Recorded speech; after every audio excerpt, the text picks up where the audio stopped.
നമസ്തേ. ശ്രീരുദ്രത്തിലേക്ക് നമുക്ക് പ്രവേശിക്കാം. എല്ലാവർക്കും വേദപുഷ്പത്തിലേക്ക് സ്വാഗതം. 9ാമത്തെ മന്ത്രത്തിൽ ഋഷി പ്രജാപതി ഋഷി ഛന്ദസ് ഭൂരി ഗാർഷുഷ്ണിക് ഛന്ദ. ഛന്ദസ് ഭൂരി ഗാർഷുഷ്ണിക് ഛന്ദ. ദേവത രുദ്ര. ഋഷഭ സ്വര. ഋഷഭ സ്വര. അപ്പോൾ പ്രജാപതി ഋഷി, ഭൂരിഗാർഷുഷ്ണിക് ഛന്ദ, രുദ്രഹ ദേവത, ഋഷഭ സ്വര. ഇനി നമുക്ക് മന്ത്രത്തിലേക്ക് കിടക്കാം.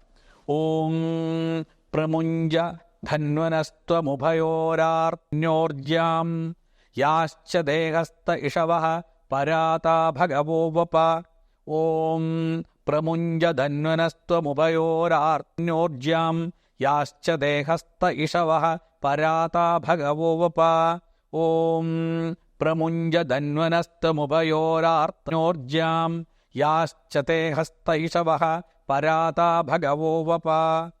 എന്താണ് ഈ മന്ത്രത്തിൽ 9ാമത്തെ മന്ത്രത്തിൽ പറയുന്നത്? ഭഗവഃ. എന്താണ് ഈ ഭഗവ ശബ്ദത്തിന്റെ അർത്ഥം? ഭഗവഃ ഐശ്വര്യശാലിയായ അല്ലയോ ഭഗവാനെ, ഐശ്വര്യശാലിയായ അല്ലയോ ഭഗവാനെ. ത്വം അവിടുന്ന് ധന്വന ഉഭയോഹോ ആർത്തന്യോഹോ. ധന്വനഃ ഉഭയോഹോ ആർത്തന്യോഹോ. ധനുസ്സിൻ്റെ രണ്ടറ്റത്തും ജ്യാം പ്രമുഞ്ച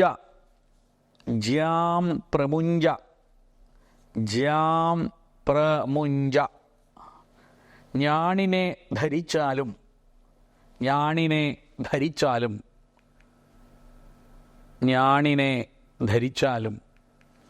ക്ഷ കൂടാതെ തേ ഹസ്തേ നിന്റെ കയ്യിൽ യാഹ ഇഷവഃ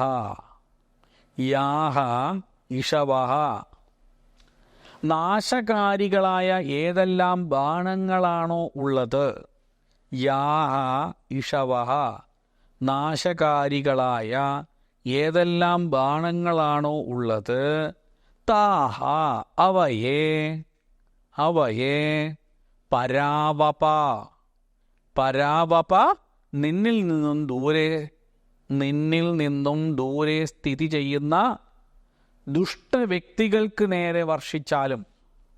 പരാവപ ഇത് നാശകാരികളായ ഏതെല്ലാം ബാണങ്ങളാണോ ഉള്ളത്, താഹ അവയെ പരാവപ നിന്നിൽ നിന്നും ദൂരെ സ്ഥിതി ചെയ്യുന്ന ദുഷ്ടവ്യക്തികൾക്ക് നേരെ വർഷിച്ചാലും.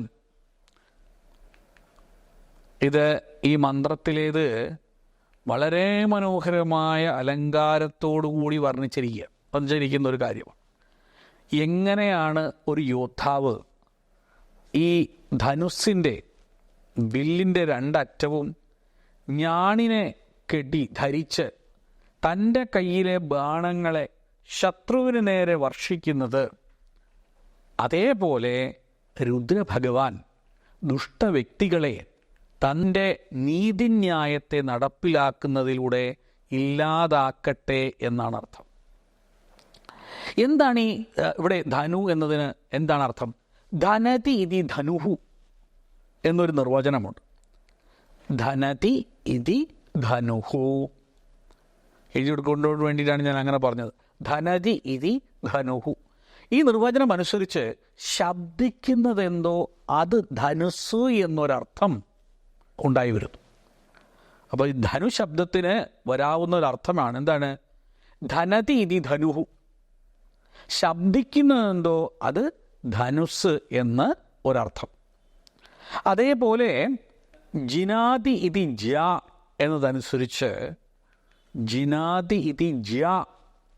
എന്നതനുസരിച്ച് to over power, to oppress, അതായത് കീഴടക്കുക, അടിച്ചമർത്തുക തുടങ്ങിയ അർത്ഥങ്ങൾ ജ്യാ ശബ്ദത്തിനുണ്ടായി വരുന്നു. ജിനോതി ഇതി ജ്യാ, അതാണ് ജ്യാ എന്നുള്ള ശബ്ദത്തിന് അർത്ഥം. എന്താ? To over power, to oppress, അതായത് കീഴടക്കുക, അടിച്ചമർത്തുക തുടങ്ങിയ അർത്ഥങ്ങളാണ് ജ്യാ ശബ്ദത്തിനുള്ളത്. അങ്ങനെ വരുമ്പോൾ കീഴടങ്ങാനുള്ള കൽപ്പനയാണ് ഞാൻ വലിച്ചു കെട്ടിയ ധനുസ്സ്. ഉള്ളിൽ തറച്ചു കയറുന്ന പ്രേരണയാണ് അതിൽ നിന്നും തൊടുത്തുവിടുന്ന ബാണം. ഈ പ്രേരണ പക്ഷേ കൊള്ളുന്നവനെ മുറിവേൽപ്പിക്കുന്ന അഥവാ വേദന ഏൽപ്പിക്കുന്നതായിരിക്കും. അതായത് ദുഃഖകരമായ അനുഭവങ്ങളിലൂടെ മാത്രമേ ദുഷ്ടവ്യക്തികളിലെ ദുഷ്ടത ഇല്ലാതാകൂ. ഭഗവാനിൽ നിന്നും മനസ്സുകൊണ്ട് ഏറെ അകലെ സ്ഥിതി ചെയ്യുന്ന അവർക്ക് ഈ ഭാഷയെ മനസ്സിലാകൂ. അതാണ് രുദ്രൻ അവർക്ക് നൽകുന്നത്. ആധിദൈവിക അർത്ഥത്തിൽ ഇടിമുഴക്കുന്ന മേഘങ്ങളാണ് ഞാൻ കെട്ടിയ ധനുസ്, ബാണങ്ങൾ മിന്നലുകളുമാണ്. ഈ കാര്യത്തെക്കുറിച്ചെല്ലാം ഞാൻ വിശദീകരിച്ചു തന്നെ മുമ്പ് പറഞ്ഞിട്ടുള്ളതാണ്. ഒരിക്കൽ കൂടി മന്ത്രത്തിലേക്ക് കടക്കാം. ഓം പ്രമുഞ്ച ധന്വനസ്ത്വമുഭയോരാർത്തന്യോർജ്യാം യാശ്ച ദേഹസ്ഥ ഇഷവഃ പരാതാ ഭഗവോവപാ. ഭഗവഃ ഐശ്വര്യശാലിയായ പ്രഭോ ഭഗവാനെ, ത്വം അവിടുന്ന് ധന്വനഃ ഉഭയോഹോ ആർത്തന്യോഹോ ധനുസ്സിൻ്റെ രണ്ടറ്റത്തും ജാം പ്രമുഞ്ച ഞാനിനെ ധരിച്ചാലും ച കൂടാതെ തേ ഹസ്തേ നിന്റെ കയ്യിൽ യാഹ ഇഷവഹ നാശകാരികളായ ഏതെല്ലാം ബാണങ്ങളാണോ ഉള്ളത് താഹ അവയെ പരാവപ നിന്നിൽ നിന്നും ദൂരെ സ്ഥിതി ചെയ്യുന്ന ദുഷ്ടവ്യക്തികൾക്ക് നേരെ വർഷിച്ചാലും. ഇതാണ് ഈ മന്ത്രത്തിൻ്റെ അർത്ഥം. അപ്പോൾ വളരെ വിശദമായി തന്നെ 9ാമത്തെ മന്ത്രം ആലങ്കാരികമായി കൃത്യമായി എങ്ങനെയാണ് അധർമ്മം അനുഷ്ഠിക്കുന്നവരോട് ഭഗവാൻ പെരുമാറുന്നത് എന്ന് വിശദീകരിച്ച് നൽകുകയാണ് ഇവിടെ ചെയ്തത്. ഏതായാലും എല്ലാവരും നന്നായി പഠിക്കുക, വേദം മന്ത്രങ്ങൾ വ്യാപകമായി പ്രചരിപ്പിക്കുക. സെർവറിലേക്കും വേദം എത്തിക്കുന്നതിന് വേണ്ടി നിങ്ങൾ ആത്മാർത്ഥമായി പരിശ്രമിക്കണം. കമൻ്റ് ഇടാൻ മറക്കരുത്, ലൈക്ക് ഇടാൻ മറക്കരുത്.